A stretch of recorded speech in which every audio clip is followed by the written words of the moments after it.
In higher education, one local college is going to be changing up its application requirements in the coming years. CANISIUS College announcing today that effective in the fall 2024 semester, it will no longer include standardized tests like the SAT and the ACT in its admissions processes. Sydney Orr headed out to CANISIUS to see what went into this decision and how students are taking the news. That's right, Hannah. I can almost hear the sound of future students rejoicing right now. CANISIUS College president says he's excited about all the students he'll be able to meet, and students say the change is like a weight lifted off of their shoulders. You can probably remember the feeling, the racing heart and the sweaty palms. When it comes to standardized tests, students say the pressure is getting worse. Oh my God, I'm like a month away from getting into college, and I gotta worry about this test that I haven't taken. But at CANISIUS College, the enrollment process is changing. The college first became test optional in March of 2020, but now students say with the new test-free admission policy, things will only get better. My SAT was bringing me down from a lot of my top school choices, so not having to worry about that anymore is going to be so great for students who really do have the work ethic to succeed in college and don't have the SAT score to prove it.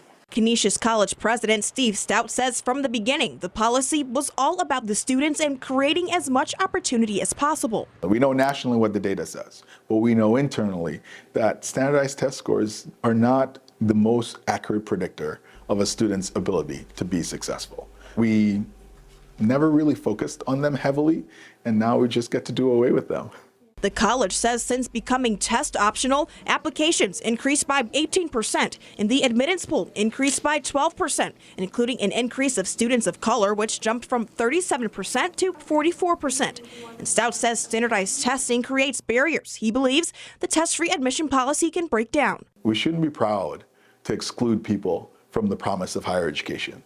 We should want to include more people, and this is the way to do it. Freshman Roman Jofun tells me his SAT really did come down to barriers, a language barrier. English is not my first language, so I had pretty good grades in high school. But going to that SAT, so taking that test, I barely passed it. Stout says he's encouraging students to own who they are, differences and all. And students say it's nice to be evaluated for who they are as people and not just a number from a test score. It just shows that you have people here that want you to succeed. So it just helps you strive to do better. Stout says going forward, they will focus in on interviewing portions as well as just getting to know these students as a whole. Live in studio, I'm Sydney Orr, 7 News.